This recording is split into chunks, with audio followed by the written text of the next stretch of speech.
Ito ang TI Europe, isa sa 4 na pinakamalaking barko sa buong mundo. Nasa 380 meters ang haba nito. 40% na mas mahaba ito kaysa sa Titanic.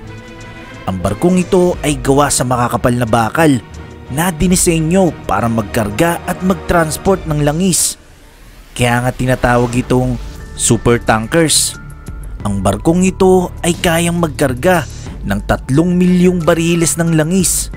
Ito ay kumikita ng $174 million, sapat na para maging target ng mga pirata. Noong 2018, halos every other day ang ginagawang pag-atake ng mga pirata sa karagatan. Pero syempre, ang mga suot ng piratang ito ay hindi katulad ng forma ng Pirates of Caribbean na movie na meron pang mga espada. Ang mga piratang ito ay hindi basta-basta. Lahat ng ginagawa nilang galaw at pag-atake ay talagang maingat nilang pinagpaplanuhan. Alam nyo ba ng mga pirata sa Somalia ay tinuturing na isang negosyo? Oo, illegal nga lang. Meron kasi itong investors, chain of command, stock market, at mahusay na negotiator syempre. Ang Somalia ay bahagi ng Africa. Isa ito sa lugar sa mundo na may napakahirap na pamumuhay. Halos na sa 3 dekada na ang nagaganap na civil war sa lugar na ito. Ang bansang ito ay walang unified central government.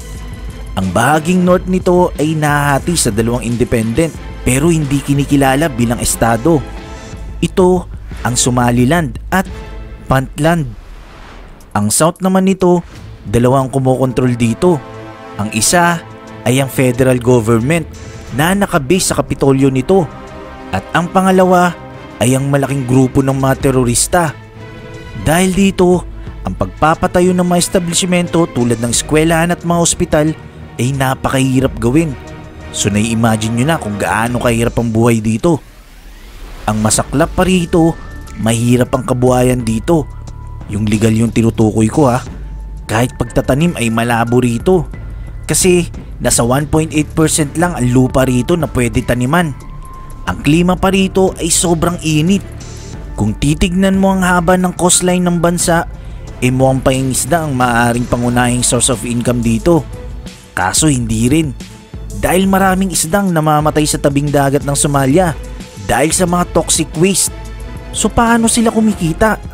Ito ay mula sa ransom ng barko na kinikidnap nila.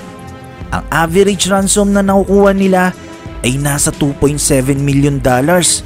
Pero hindi rin ito ganun kadali. Ang sistemang ito ay nagsisimula sa pag-identify nila ng target.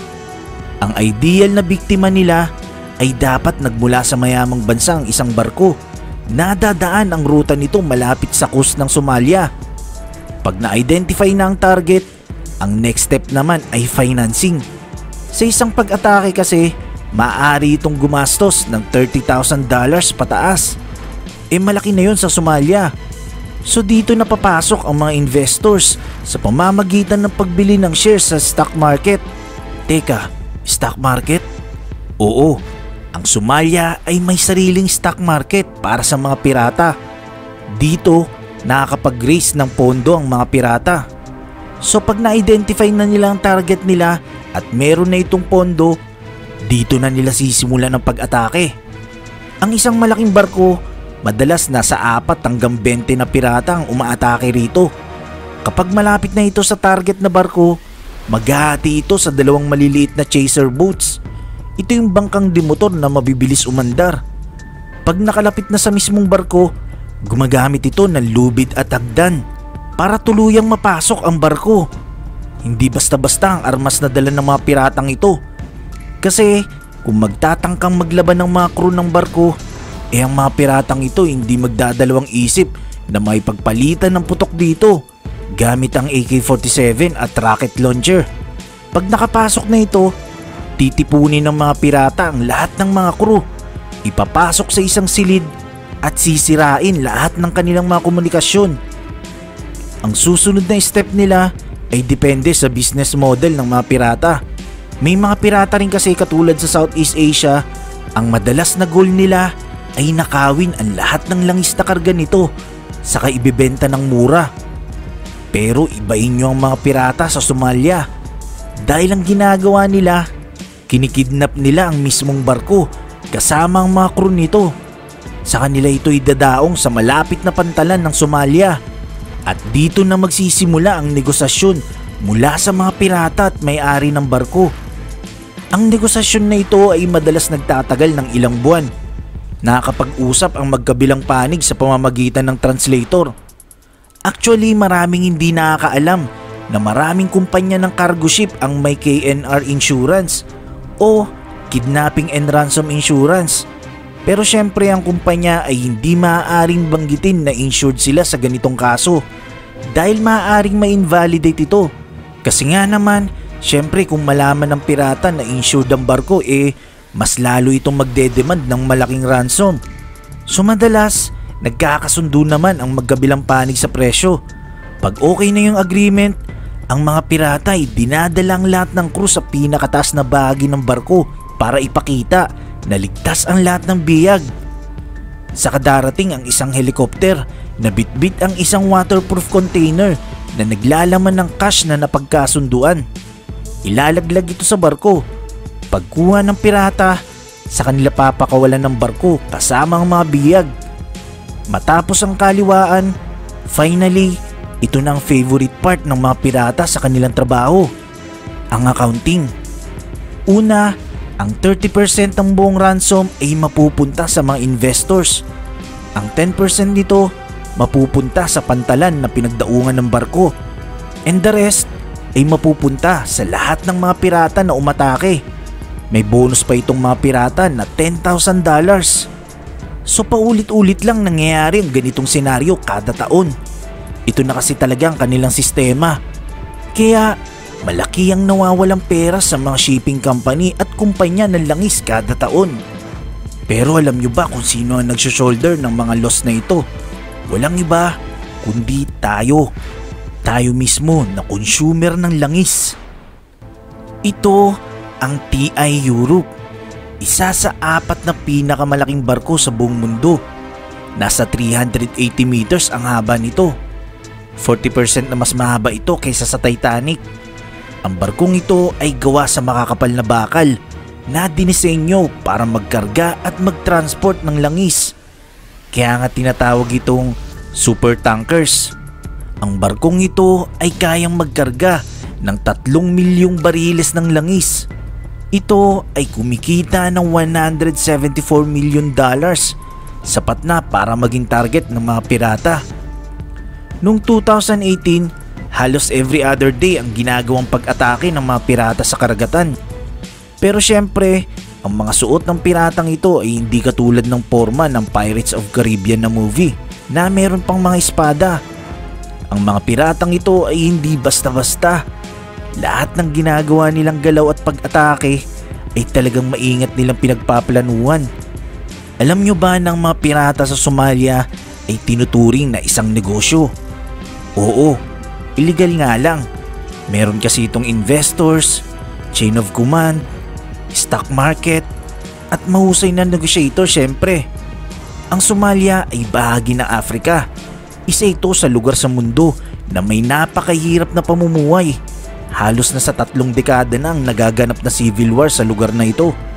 Ang bansang ito ay walang unified central government. Ang bahaging north nito ay nahahati sa 2 independent pero hindi kinikilala bilang estado. Ito ang Somaliland at Puntland. Ang south naman nito, 2 ang kumokontrol dito. Ang isa ay ang federal government na nakabase sa kapitolyo nito.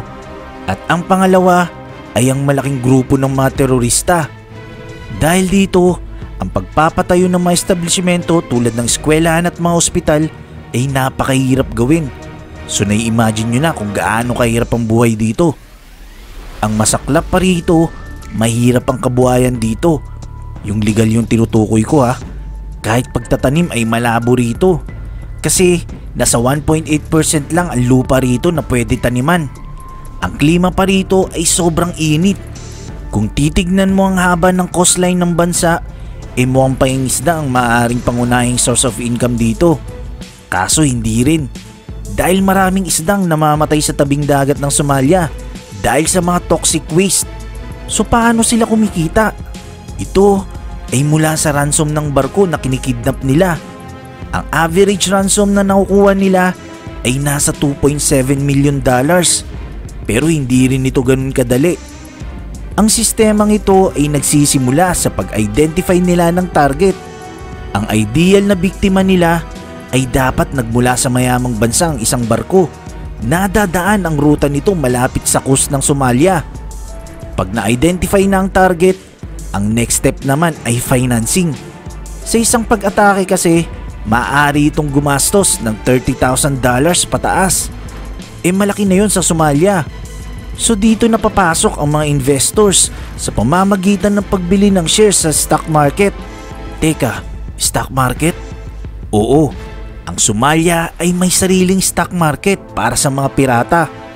Dito, nakakapag-raise ng pondo ang mga pirata. So pag na-identify na nila ang target nila at meron na itong pondo, dito na nila sisimulan ng pag-atake. Ang isang malaking barko, madalas nasa 4 hanggang 20 na pirata ang umaatake rito. Kapag malapit na ito sa target na barko, maghahati ito sa 2 maliliit na chaser boats. Ito yung bangkang demotor na mabibilis umandar. Pag nakalapit na sa mismong barko, gumagamit ito ng lubid at hagdan para tuluyang mapasok ang barko. Hindi basta-basta ang armas na dala ng mga piratang ito. Kasi kung magtatangkang maglaban ng mga crew ng barko, ang mga piratang ito hindi magdadalawang isip na may pagpalitan ng putok dito gamit ang AK-47 at rocket launcher. Pag nakapasok na ito, titipunin ng mga pirata ang lahat ng mga crew, ipapasok sa isang silid at sisirain lahat ng kanilang mga komunikasyon. Ang susunod na step nila ay depende sa business model ng mga pirata. May mga pirata rin kasi katulad sa Southeast Asia, ang madalas na goal nila ay nakawin ang lahat ng langis na karga nito saka ibebenta ng mura. Pero ibain nyo ang mga pirata sa Somalia dahil ang ginagawa nila, kinikidnap nila ang mismong barko kasama ang mga crew nito. Sa kanila ito idadaong sa malapit na pantalan ng Somalia at dito na magsisimula ang negosasyon mula sa mga pirata at may-ari ng barko. Ang negosasyon na ito ay madalas nagtatagal ng ilang buwan. Nakakapag-usap ang magkabilang panig sa pamamagitan ng translator. Actually, maraming hindi nakakaalam na maraming kumpanya ng cargo ship ang may KNR insurance o kidnapping and ransom insurance. Pero syempre ang kumpanya ay hindi maaaring banggitin na insured sila sa ganitong kaso dahil maaaring ma-invalidate ito. Kasi nga naman, syempre kung malaman ng pirata na insured ang barko mas lalo itong magdedemand ng malaking ransom. So madalas, nagkakasundo naman ang magkabilang panig sa presyo. Pag okay na yung agreement, ang mga pirata ay dinadala ang lahat ng crew sa pinakataas na bahagi ng barko para ipakita na ligtas ang lahat ng biyag. Saka darating ang isang helicopter na bitbit ang isang waterproof container na naglalaman ng cash na napagkasunduan. Ilalaglag ito sa barko. Pagkuha ng pirata, sa kanila papakawalan ng barko kasama ang mga biyag. Matapos ang kaliwaan, finally, ito na ang favorite part ng mga pirata sa kanilang trabaho, ang accounting. Una, ang 30% ng buong ransom ay mapupunta sa mga investors. Ang 10% nito mapupunta sa pantalan na pinagdaungan ng barko. And the rest ay mapupunta sa lahat ng mga pirata na umatake. May bonus pa itong mga pirata na $10,000. So paulit-ulit lang nangyayari ang ganitong senaryo kada taon. Ito na kasi talaga ang kanilang sistema. Kaya malaki ang nawawalang pera sa mga shipping company at kumpanya ng langis kada taon. Pero alam nyo ba kung sino ang nag-shoulder ng mga loss na ito? Walang iba kundi tayo. Tayo mismo na consumer ng langis. Ngayon,